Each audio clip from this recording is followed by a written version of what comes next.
The cult of personality was a defining feature of his dictatorship.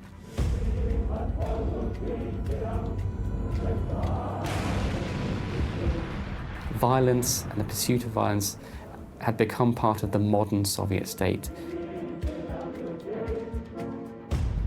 Ultimately, Stalin will be remembered as one of the bloodiest dictators in history.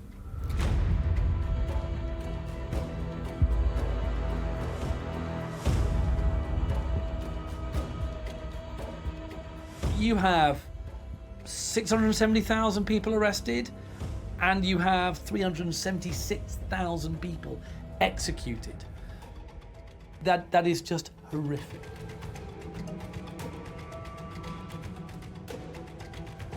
In the Great Purge, 36% or so of the victims, over a third, were minorities. Only 1.6% of the Soviet Union's population consisted of these minorities. So you can see this was incredibly spiteful. It was as evil as anything Hitler had ever done.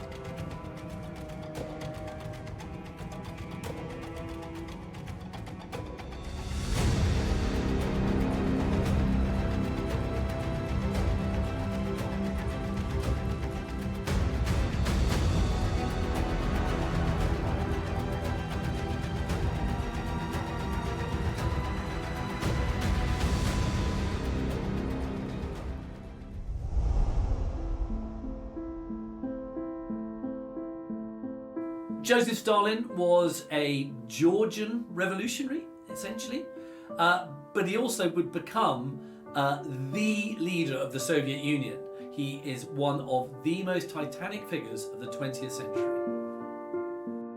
Stalin was a thin young boy with a churlish temperament, and as the years developed, he became very power hungry. He was quite malevolent. He was one to bear grudges and to want vengeance, really. He was also quite devious and manipulative, and we can see those traits of his character being very important as he catapulted himself into absolute power. Stalin was a bit of a sickly child, frankly. I mean, he had quite a few health problems.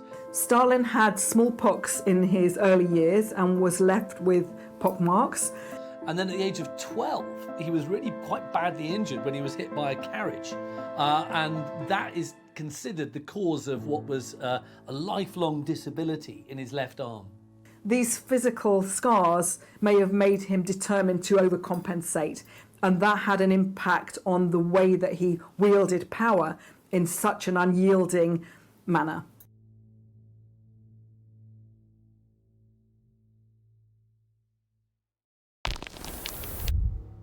Stalin came from quite humble origins. His mother was a washerwoman and his father was a shoemaker. Stalin's father was called Bessarion, and he was a shoemaker. And he worked in a workshop owned by someone else. Initially, everything was going quite well. The workshop was successful, but then it went into decline. And Stalin and his family found themselves in poverty. Bessarion didn't handle this very well. He became an alcoholic. Drunkenly would beat up his wife. He would beat up his son, Stalin. These beatings seem to have had the effect of toughening up or hardening Stalin. His father, often in later life pursuing alcohol, meant that Stalin was distrustful of his father and the father figures. He had a very doting mother, and he greatly loved and admired his mother, who would do all she could to ensure that Stalin got an education in his early years. It was a pretty rough and ready world, that he grew up in. He was extremely poor, but I think he understood pretty early that kind of effort and books and learning were a way out of the conditions in which he'd been raised as a child. He had early training in the seminary Russian Orthodox system. Whilst there, however, he would come across banned, censored readings. From a really young age, Stalin devotes himself to Karl Marx's socio-political theory, which of course is called Marxism. And in Georgia, where Stalin was growing up, Marxism was kind of on the rise. but it was just one of the various forms of socialism that was kind of very much opposed to the rule of the Tsar and his authorities.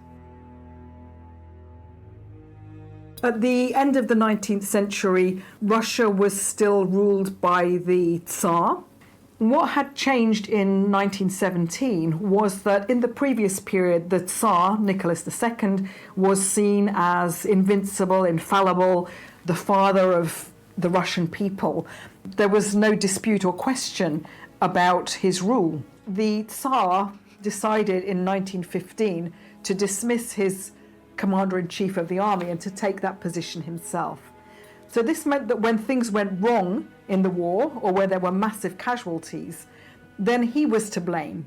So really what happened during the First World War in the Tsar's rule is that for the first time he wasn't infallible or immune to blame anymore. The Tsarist system, by this point in time, is inherently based on clientism, is inherently based on connections and who you know. And this leads to an inefficient but also a corrupt element within the economy. And gradually, over the years, this corruption becomes public knowledge. Stalin's, someone who knows personally what it is like, to grow up among the kind of very impoverished labouring classes of the empire, and the hatred of privileged Russia, of wealthy Russia. A great deal of what animates the revolution is this desire to kind of overturn existing privileges. Coming from a poor background himself, Stalin was very impressed with the Russian social democratic movement and its determination to bring about revolution and all of its arguments about class struggle.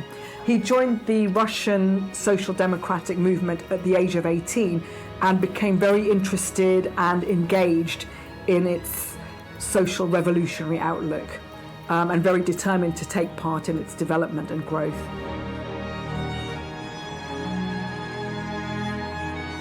Stalin's training in seminary is not unusual. There's a way in which the promise of the revolution sort of echoes the promise of salvation within Christian theology. So that sort of move from kind of seminary boy to committed Marxist is not as much of a jump as we might think.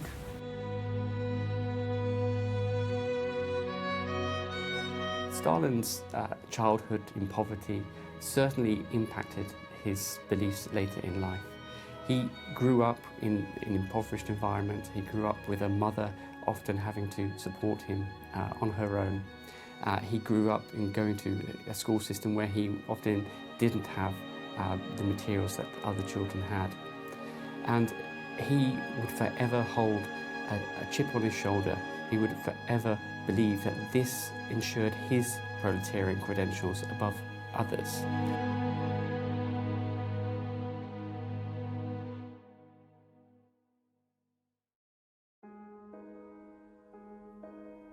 Stalin was born in Georgia, and some of his earliest encounters with radicals were Georgian nationalists.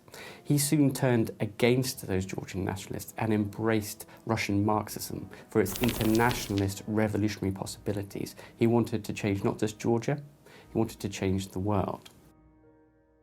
In 1903, the Russian Social Democratic Party split into the Bolsheviks and the Mensheviks. There were important differences between the Bolsheviks and the Mensheviks in terms of how they saw this revolution would take place.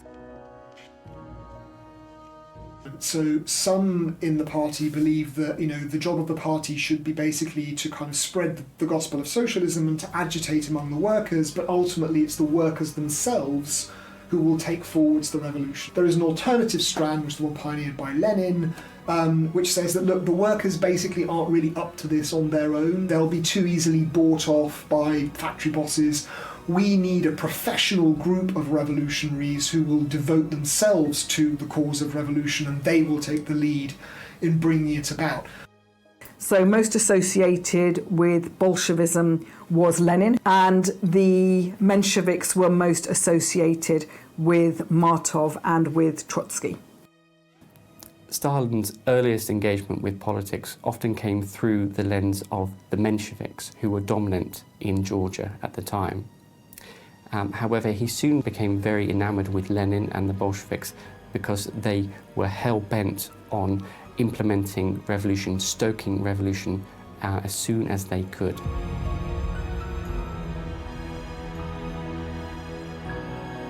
And Stalin gets involved in, the kind of rough and ready activities in which professional revolutionaries are engaged, and that's everything from, holding clandestine meetings, setting up illegal printing presses, robbing banks to pay for the activities of the movement. And so he sort of cuts his teeth as a revolutionary in this pretty rough and tumble world of the revolutionary underground in Georgia at the turn of the 20th century.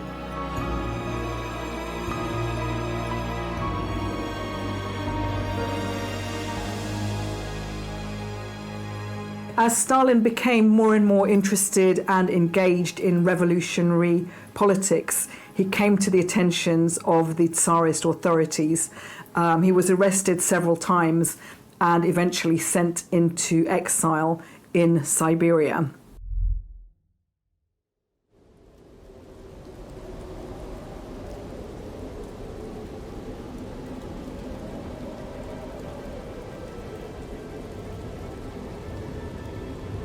Roman Malinowski was a really prominent Bolshevik before the Russian Revolution, while at the same time he was working as a secret agent, and a really well-paid agent, for the Okhrana, the Tsarist secret police.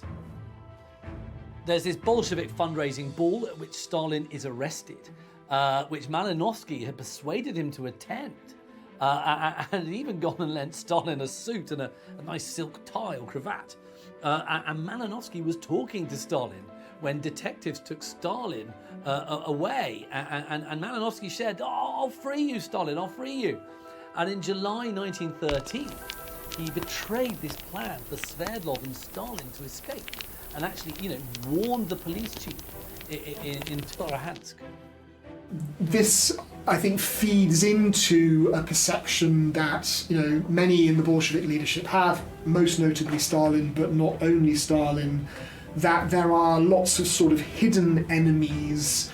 Stalin is sent into exile in Siberia, but what he does is actually escapes, and then he's caught, and then he's sent back to Siberia.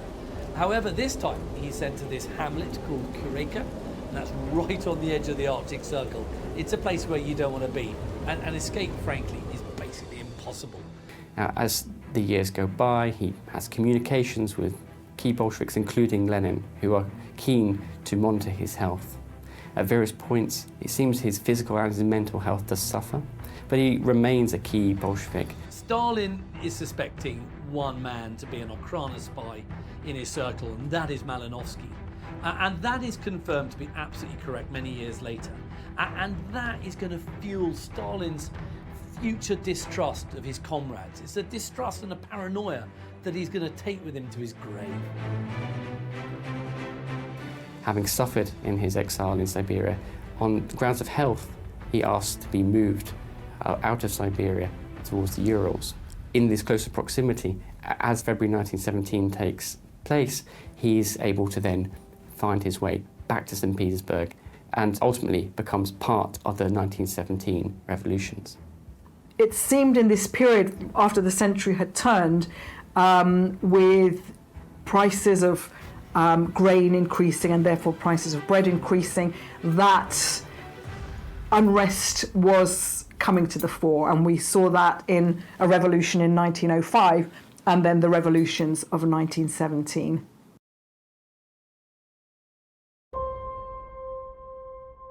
So Stalin returns back to Petrograd in March 1917. He initially, alongside Kamenev, takes over the editorship of the main Bolshevik newspaper, Pravda. And there he becomes a key leading Bolshevik in 1917. by 1917, the view is that Nicholas II is himself the problem, that his disastrous prosecution of the conflict is effectively driving Russia off a cliff. And what a lot of Russian elites hope is that if they can get rid of Nicholas, that will prevent a violent revolution from below. And of course, the tragedy from their perspective is that forcing Nicholas to abdicate, and he's pressured into doing this, really just opens the floodgates to revolution rather than sort of, holding them closed. Discover the past with exclusive military history documentaries and ad-free podcasts presented by world-renowned historians, all on History Hit. Watch them on your smart TV or on the go with your mobile device. Download the app now to watch everything, from the gripping story of the Band of Brothers to Operation Barbarossa and D-Day. Immerse yourself in the dramatic stories of this remarkable era by signing up via the link in the description. So after the February Revolution, we have the struggle for who's going to lead the revolution and what that revolution is going to be. Initially, you have a system of the provisional government taking over the higher executive offices of the state, with a Soviet system promising to represent the people at the bottom.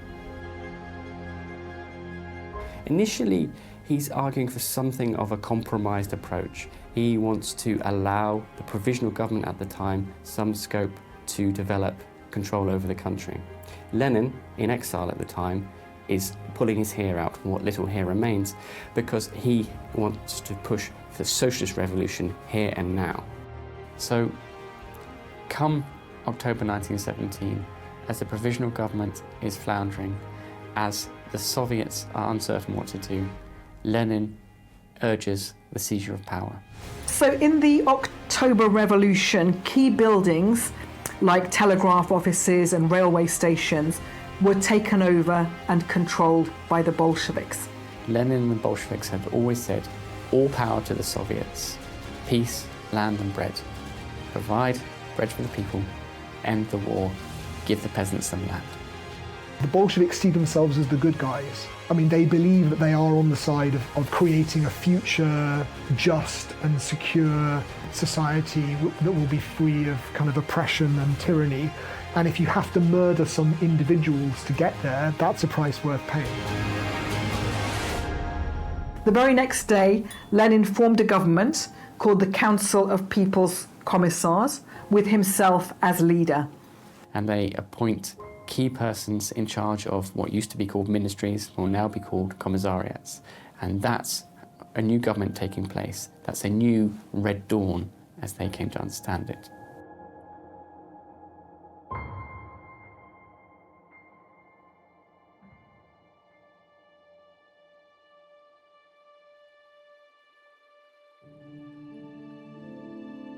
In the immediate wake of the October Revolution, as the various commissariat roles were being handed out, Stalin was perhaps viewed as the grey blur, the comrade card index, as Trotsky called him, not the intellectual powerhouse of Lenin or Trotsky, or the powerhouse that Bukharin would become.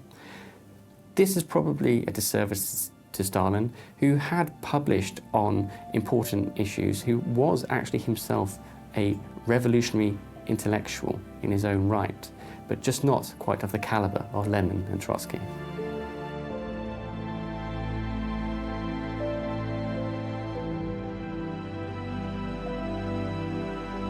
So you've got these three figures who are Stalin's main political rivals. You've got Leon Trotsky. Now, he is the People's Commissar for Foreign Affairs of the Russian Union. And then you've got Lenin's deputy chairman, a man called Lev Kamenev. And then you've got the chairman of the Petrograd Soviet, a man called Grigory Zinoviev. These three guys, Trotsky, Kamenev and Zinoviev, they look down on Stalin. They think he's a bit of a hick. He's not very well educated. They think he's intellectually inferior. What they're doing is looking down on him, but as they do that, they're underrating him. So, when Lenin was first made aware of Stalin, he was initially quite enthused. Here was a young man, a young revolutionary from Georgia who could speak to the multi-ethnic, multinational nature of the Russian imperial system, of the Russian Empire. After 1917, infamously, their relationship became more tense. It seems that during this time, Lenin didn't particularly trust Stalin, and that situation didn't change. So initially, Stalin is made the general secretary. Now, we know this becomes a very powerful position in the coming years, but at this point in time, it is more of an organisational role. And of course, Stalin was disgruntled by that. So he wanted power, he wanted his share, and he was disappointed to see the others getting positions that he saw to be better. What Stalin very quickly learns is how to use this new office of his in order to gain lots of advantages over other people, within the Communist Party. So what he's doing, he's preparing the agenda, he's directing the course of meetings, and also as General Secretary, he's appointing new party leaders. So he's got a kind of network of people loyal to him. It's kind of patronage that he's established, and this is going to be really useful. With the ability to command what the Bolsheviks are discussing, what issues are being raised, he can wield quite a bit of power. Crucially, I think by the time Lenin, Zinoviev and Kamenev realise what a power Stalin is within the party, and much of that power comes from his position as General Secretary, it's too late. So there will be key meetings and debates in which the party comes together to decide, policy, and Trotsky or Zinoviev, who were both very accomplished orators, will win all of the arguments, and then the people will vote with Stalin's clique because they all owe their positions to Stalin in the first place. So Lenin, after 1917, is in the ascendancy. It looks like he's going to have a few years to build his socialist revolution, to build what he wants to be a global revolution. On May the 25th, 1922, Lenin suffers a stroke while he's recovering from surgery that was attempting to remove a bullet that had been lodged in his neck after a failed assassination attempt made back in August 1918. Lenin was really debilitated after his stroke, and unsurprisingly, he has to go into retirement or semi-retirement. And Stalin would visit him often, and he would kind of be acting as his intermediary with the outside world, which of course is going to put Stalin in a really powerful position. Stalin was the main communicator between Lenin and all other Bolsheviks. But understandably, Lenin's wife, Krupskaya, was also communicating with fellow Bolsheviks, and Stalin told her not to do this, and did so in rather aggressive terms. And on this matter, Lenin blew up. He was deeply angered at how Stalin had treated his wife and a key Bolshevik in this moment in time. Lenin knows that he's on his way out. He knows he's going to die. And what he does is dictates a political testament, proposing changes to the whole structure of all the Soviet governing bodies. And what he also does is to criticize Bolshevik leaders like Zinoviev, Kamenev, Trotsky, Bukharin, Pyatakov, and Stalin. And then in a postscript, he also suggests that Stalin should actually be removed from his position as General Secretary of the Russian Communist Party Central Committee. So this is a bad day for Stalin, make no mistake.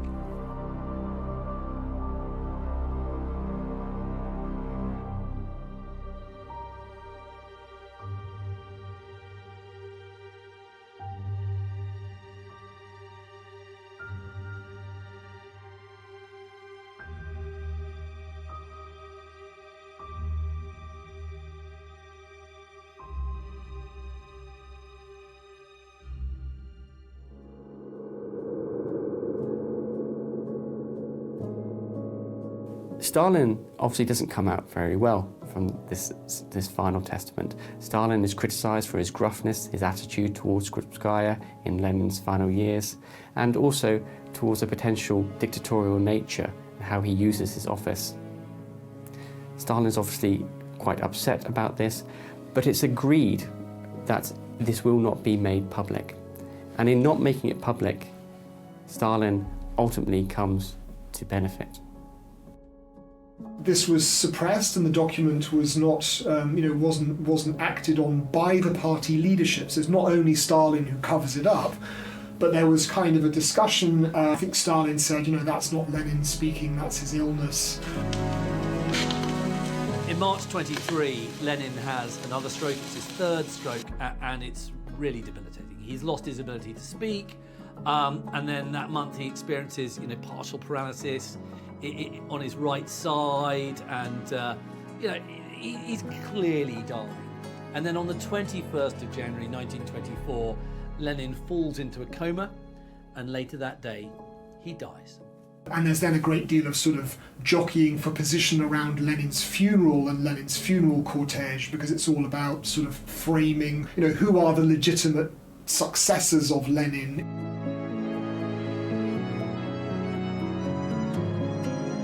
The man who takes charge of Lenin's funeral is Josef Stalin, and he's also one of the pallbearers of Lenin's coffin. And that was against the wishes of Lenin's widow. Stalin's doing this to kind of bolster his image as a very dedicated and devoted Leninist. Stalin used his cunning and deviousness to take advantage of the death of Lenin by really putting himself in a position of leadership and really making sure that his rivals, particularly Trotsky, but also some of the others, he played them off one against another in order to ensure the supremacy of his own position. Stalin is forging this tripartite, this triumvirate with Lev Kamenev and Grigory Zinoviev. And that triumvirate is positioned against Trotsky. Because, what Stalin's trying to do is to prevent Trotsky from succeeding Lenin in any forthcoming power struggle.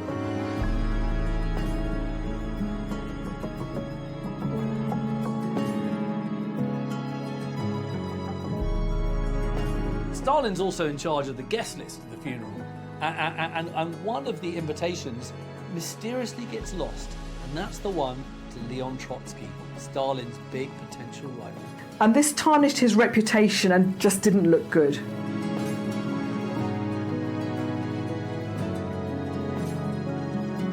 On Stalin's suggestion, Lenin's body was embalmed. Not all of the other leaders agreed with that, but he kind of persisted in this. Placed in a grand communist mausoleum on Red Square for members of the public to be able to file past and catch a glimpse of Lenin.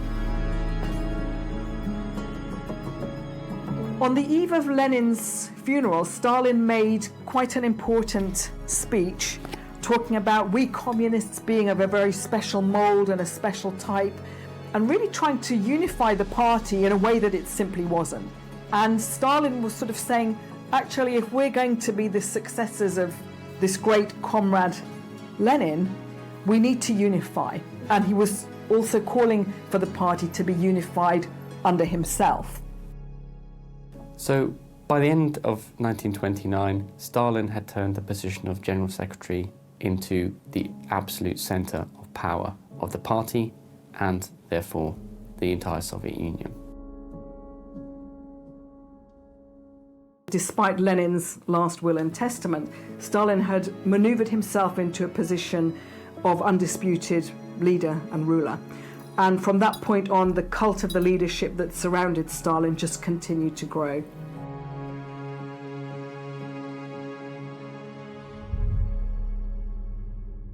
In the 1930s, the Soviet economy was still backward compared to those of the Western powers.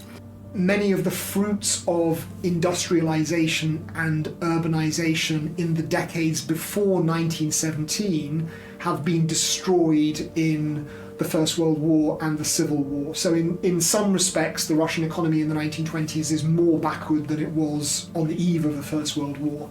And Stalin was determined to turn that around. He wanted the Soviet economy not only to catch up, but maybe even to surpass or overtake that of other powers. To that end, he put into place policies of collectivization and of industrialization. And these had very significant effects on the population. Collectivization was designed to make agriculture more efficient and also to do away with private land ownership. Collectivization is the establishment of state-controlled farming. So peasants are forced into collective farms, or collective farms are set up in their villages. All of their land and livestock is taken away from them, and they are forced to work as the state would wish them to work. What Stalin's policies lead to is a major famine in the Soviet Union in 1932 and 1933, particularly in Ukraine. And you've got something like 5 to 7 million people dying. The social and economic landscape of Russia between 1928 and 1938 is completely transformed. It's a very, very brutal experience of industrialization that is forced on the population by the state, using essentially wartime methods.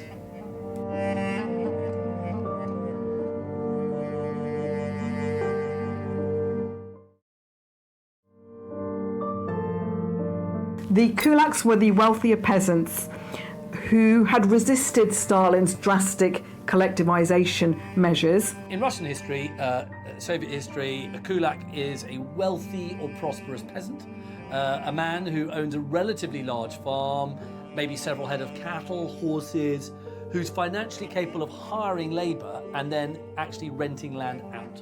So obviously this didn't sit very well or fit very well with Stalin's collectivization policy. As we approached the 30s, it became a dangerous label to be associated with.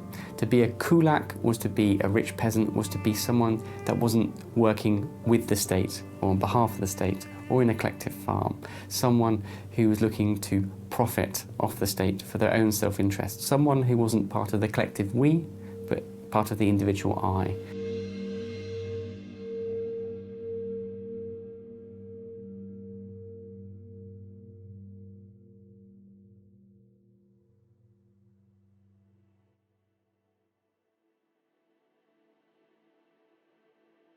Stalin regarded the kulaks as a political threat too. Stalin looks at the kulaks and he's very suspicious of them. He thinks that they could form an alternative power base. He thinks that they could mount an insurrection against him.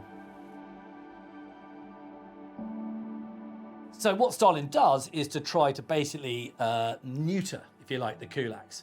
And so he assigns them to 3 different categories. One is that category A, if you like, is those to be shot or imprisoned as decided by the local secret police. Then you've got the second category, like category B, if you like, and these were the kulaks who are going to be sent to Siberia or to the Arctic or to the Ural Mountains or all the way down to Kazakhstan after their property had all been confiscated. And then you've got a third category, category C, those to be evicted from their homes and then sent to labour colonies, labour camps within their own districts. There's no good place for these people to go. So when the collectivization brigades are being sent into Russian villages to seize the livestock and seize grain from the peasants, any peasant, irrespective of how poor they are, is branded a kulak.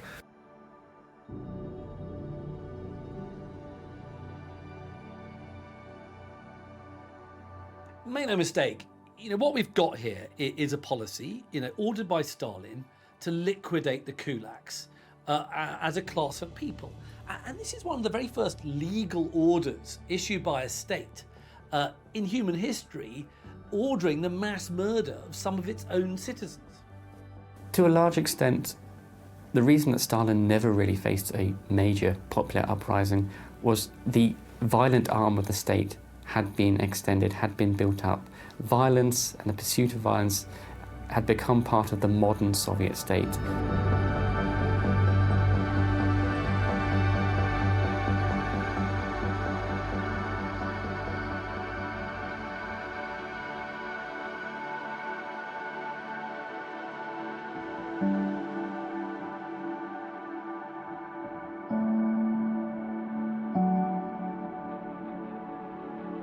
Ultimately, Stalin's wife, upon hearing of the various details of forced collectivization and the coming famine, she would ultimately take her life, commit suicide. On the morning of the 9th of November, Stalin's wife, she's alone in her room and she shoots herself in the heart. And of course, she dies instantly. And Stalin regarded this as an act of personal treachery. This has also been seen as a moment where Stalin's last connection to humanity was cut. Stalin becomes a much more irritable figure, a much more argumentative, quarrelsome figure. He is starting to become what we would say is a very tricky customer.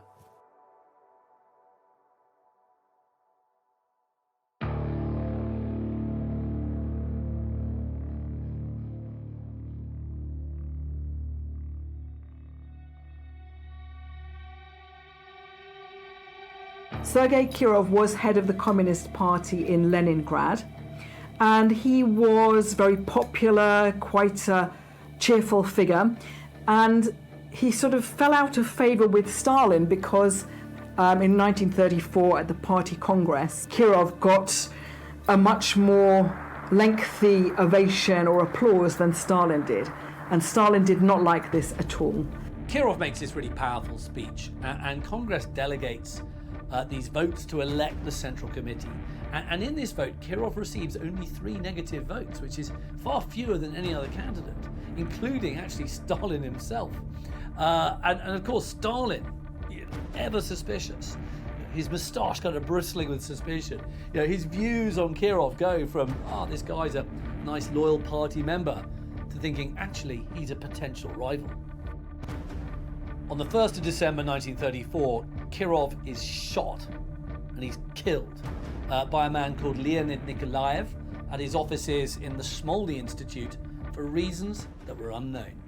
In fact, from that time onwards, when Stalin made public speeches or political speeches, people kept clapping for a very, very long time because they were fearful of how he would respond. Перед народом.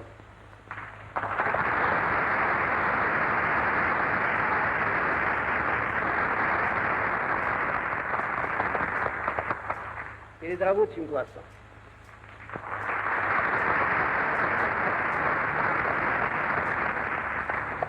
Перед крестьянством.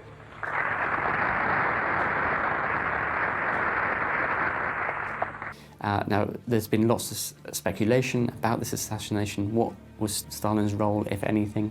In reality, I think it's likely that it was a genuine, organic assassination, if you will, and not necessarily led by Stalin, but Stalin certainly ensured that he benefited from it. Stalin is very effective and nimble at exploiting things like this for political advantage. After Kirov's been murdered, Stalin calls for a really kind of swift and brutal punishment of the traitors and those found negligent in Kirov's death.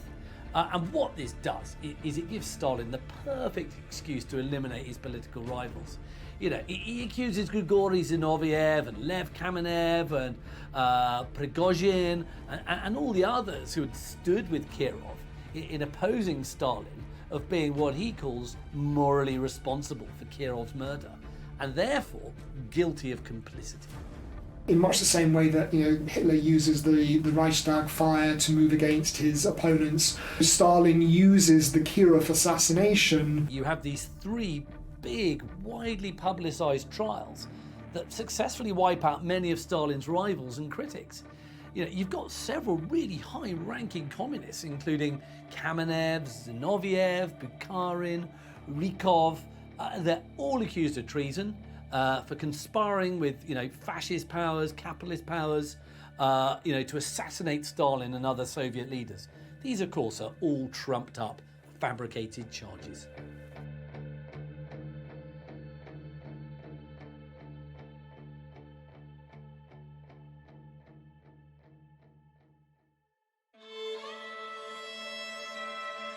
Stalin is suspecting one man to be an Okhrana spy in his circle, and that is Malinovsky. And that is confirmed to be absolutely correct many years later. And that is going to fuel Stalin's future distrust of his comrades. It's a distrust and a paranoia that he's going to take with him to his grave.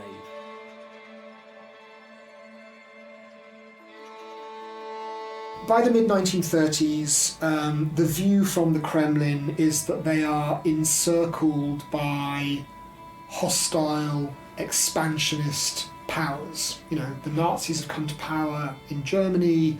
There is a militarized Japanese empire which wants to expand its territory. So there is a kind of a fortress mentality in the Kremlin. They believe that they are under siege.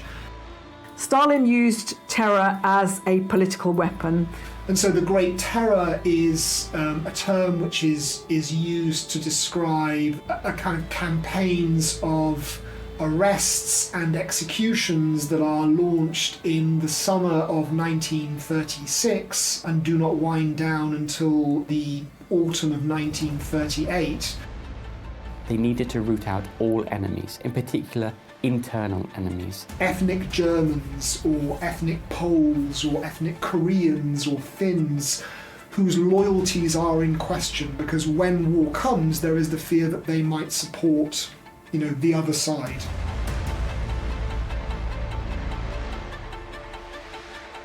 In the Great Purge, 36% or so of the victims, over a third, were minorities. And you know, only 1.6 of the Soviet Union's population consisted of these minorities. So you can see this was incredibly spiteful, and it was as evil as anything Hitler had ever done.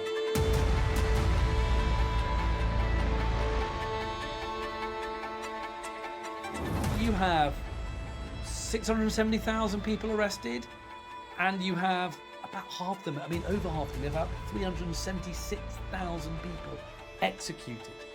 Okay, I mean that is just horrific. Millions are swept into the Gulag, which is this network of forced labour camps that emerge in the 1930s. Which in itself could be a death sentence, or at the very least could be a long stretch of hard labour.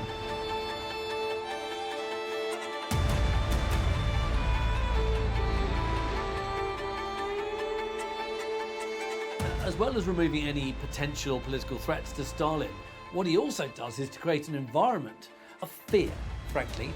And you know, there's always this ever-existing threat of another purge, and nobody is ever going to feel safe ever again.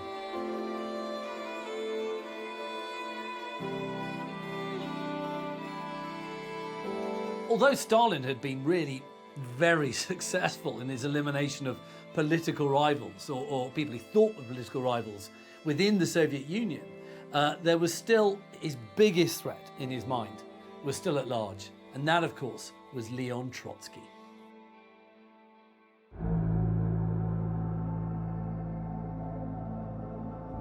Stalin believed that Trotsky was his main political rival, and so he took steps to, first of all, remove him from his position, to remove him from the party, and ultimately to exile him.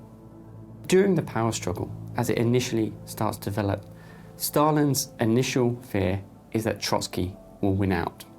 But Stalin isn't alone in this fear. Many other leading Bolsheviks look to Trotsky as a potential leader. In October 1926, you have Stalin supporters voting Trotsky out of the Politburo. It's slightly behind the scenes, it's kind of conversations here and there, handshakes, promises of favours.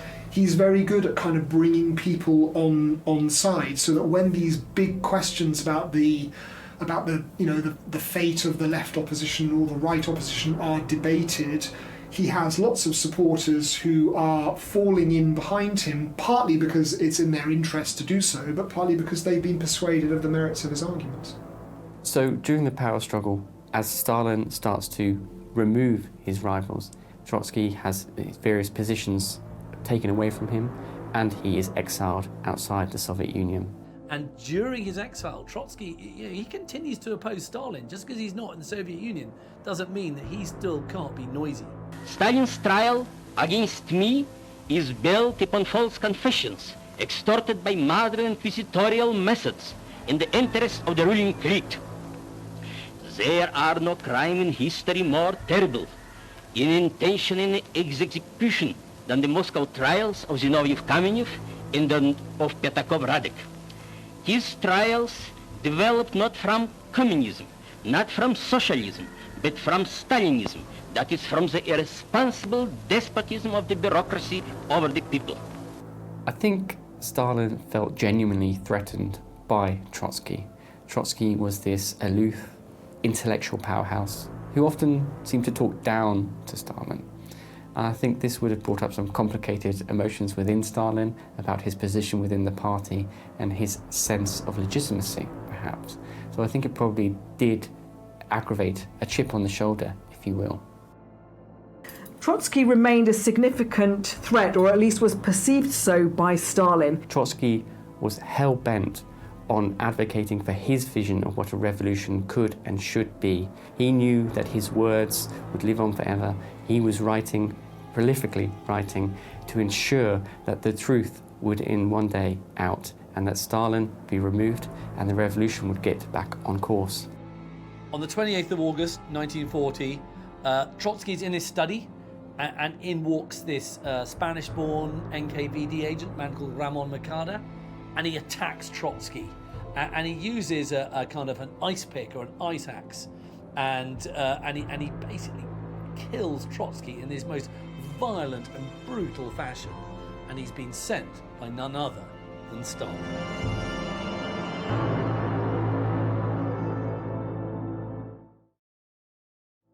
With the death of Trotsky, Stalin's sort of kind of biggest rival in his head, this is going to now mark the end of the Great Terror.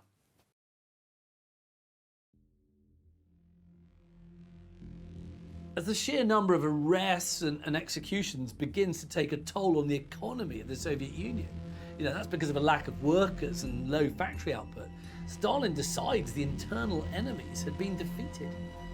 The effect of the Great Terror is devastating on Russian government, on almost all sectors of society. It's particularly damaging for the army, which effectively has its high command almost decapitated on the eve of the war. One of the last purges to take place during the Great Terror was the purge of the military in the Soviet Union. And, the Navy was particularly suspected because, of all the contact that naval officers had with foreign people. So Stalin obviously thought that was immensely distrustful.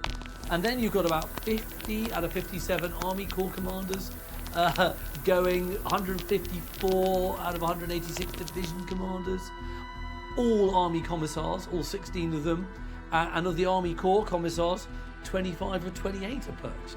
So, it's almost 100% purge in some ways. Stalin is a Marxist-Leninist, that's his philosophy. And what he does is to consider conflict between capitalist powers as being inevitable. And so after Nazi Germany annexes Austria and then part of Czechoslovakia in 1938, he thinks, you know what, there's a war on its way. And in this respect, he was absolutely right. As Britain and France clearly were unwilling to commit to an alliance with the Soviet Union, Stalin realises actually he can forge a better deal with someone else, and that's with the Germans. From Stalin's point of view, keeping the peace with Germany for a bit longer would allow him to bring Soviet armaments up to a level that he could wage war.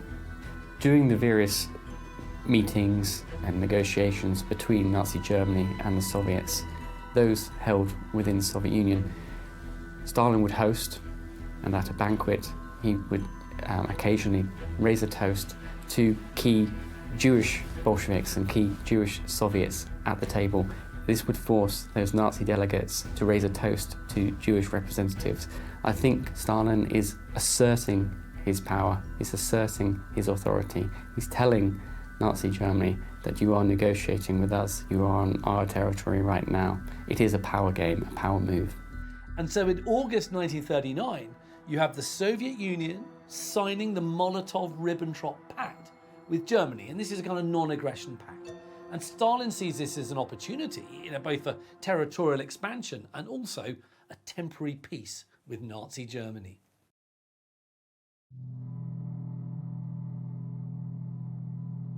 What the Purge also does is to have this really quite significant effect on German decision-making during the Second World War. And you've got many German generals opposing an invasion of Russia.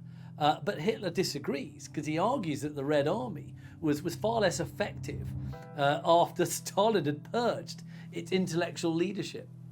Stalin was taken by surprise and shocked in June 1941 when Hitler unleashed Operation Barbarossa, so the Nazi invasion of the USSR.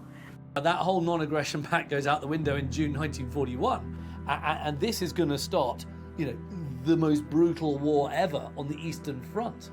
And despite intelligence officers repeatedly telling him that Germany is going to invade, Stalin just ignored them, didn't believe it was true, and as a result was taken completely by surprise.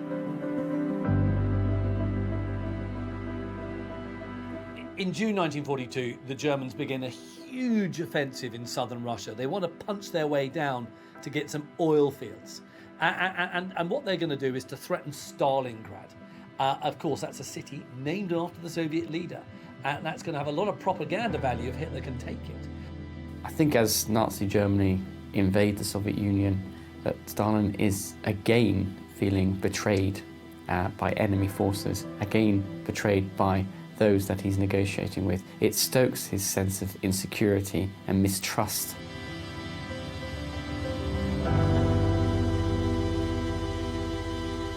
But what Stalin does is to order the Red Army to hold Stalingrad at all costs. And this becomes one of the most brutal urban combats in human history. I mean, really close quarters fighting, almost hand to hand. You've got direct assaults on civilians and air raids. It is just the most brutal form of urban warfare.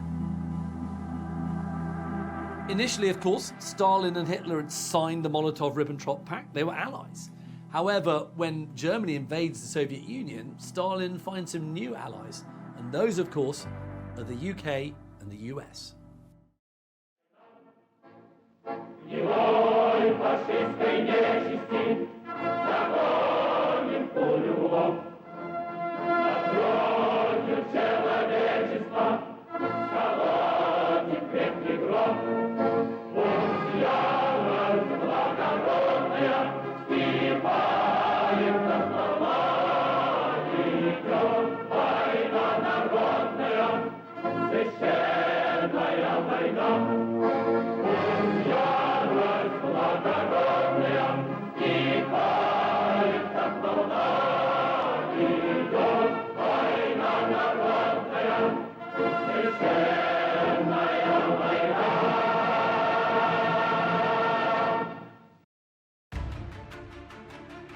During the Second World War, the Stalingrad is actually the deadliest battle to take place.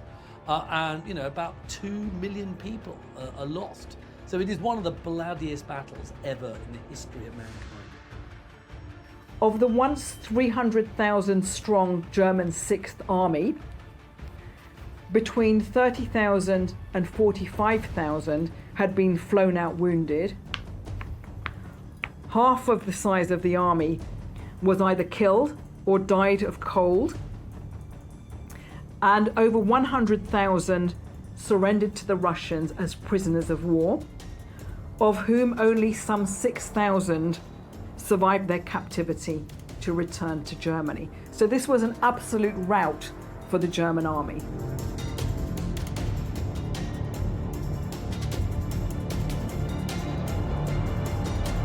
Stalingrad, in many ways, is a turning point in the war.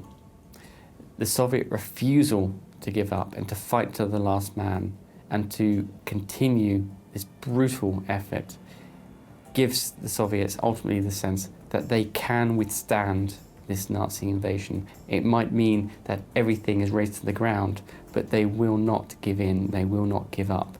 And this sense of will to martyrdom that is inbred from that moment on within the Soviet psyche.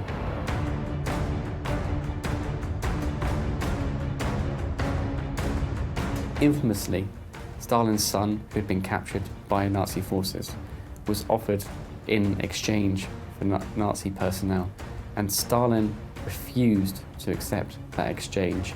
It appears that Stalin is willing to accept that his son would potentially die in captivity rather than be exchanged. And this links to Stalin's wider policy of refusing the idea that his military forces, that his men and women, in some cases fighting, should allow themselves to be captured. They should fight to the death. It would be an honor to become a Soviet martyr, if you will.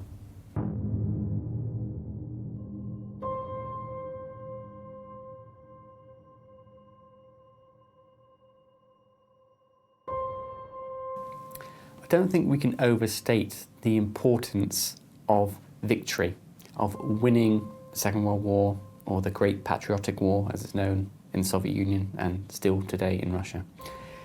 This victory had come at a huge cost. The human cost of the Soviet war effort has been estimated at over 20 million people. And so this huge effort, this huge sacrifice, becomes the new foundational event of the Soviet Union, arguably just as important, to some perhaps more important than 1917 itself. Within the Soviet Union, I mean, Stalin is such a great hero. I mean, he's universally regarded as the kind of embodiment of victory and patriotism. He is kind of Mr. Soviet Union.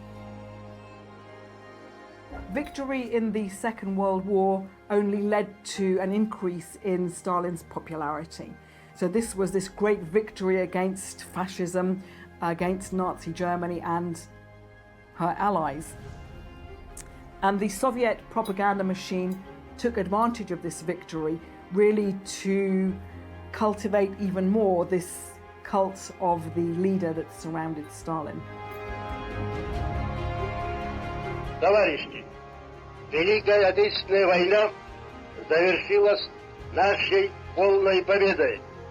С победой вас, мои дорогие соотечественники и соотечественницы! Слава нашей героической Красной Армии, отстоявшей независимость нашей Родины и завоевавшей победу над врагом. Слава нашему великому народу, народу-победителю. Вечная слава героям, павшим в боях с врагом и отдавшим свою жизнь за свободу и счастье нашего народа. In the Allied countries, Stalin is now being increasingly depicted in this really positive light over the course of the war. In 1941, you have the London Philharmonic Orchestra performing a concert in his honour to celebrate his birthday. And Time magazine the following year even names him Man of the Year. And this is just essentially a few years after the Great Terror has ended. This man's a mass murderer.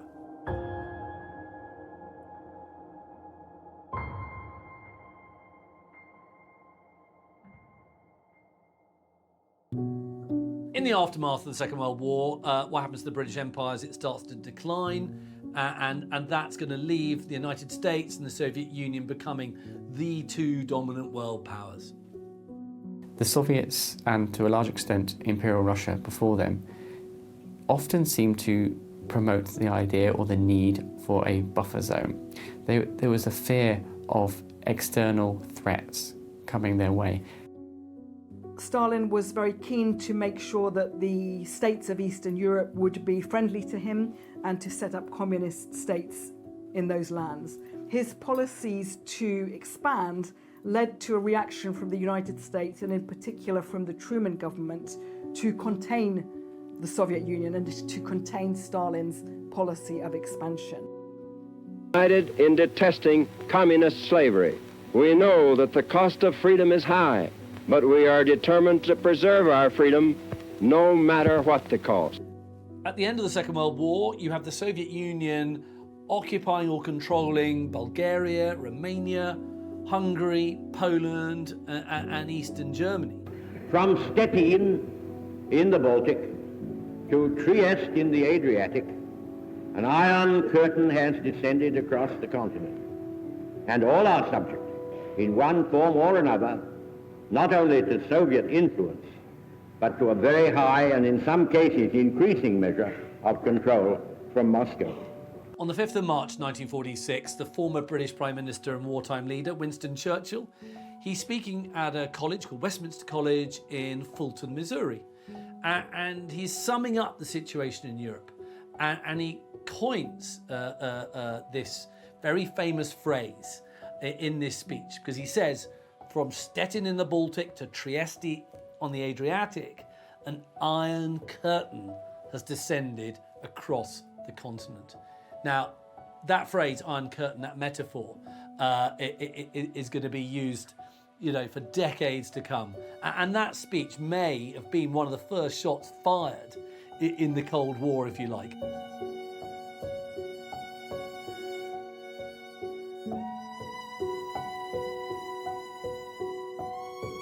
In the immediate wake of the Second World War, it's become apparent to the West just how much strength the Soviet Union could draw on.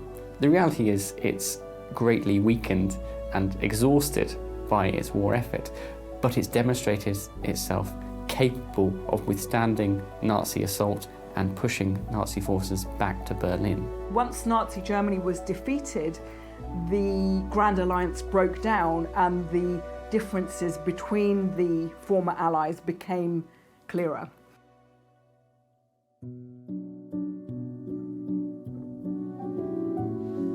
As soon as Stalin learns of the atomic bombs at Hiroshima and Nagasaki, he starts initiating a Soviet atom bomb project, and he pursues it aggressively, and it accelerates really rapidly. And by the end of August 1949, the Soviet Union actually secretly conducts its first successful atomic weapon test. Now clearly this is a monumental moment in the Cold War. This is the Soviet Union developing themselves, thinking of themselves as a superpower equal in the status of America, equal to the West.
Ultimately, Stalin will be remembered as one of the bloodiest dictators in history.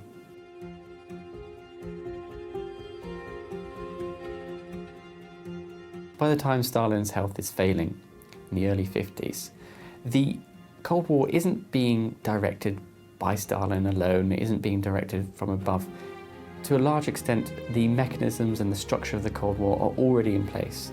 The points of tension, the points of competition are already laid bare, and these things can develop without Stalin's daily input.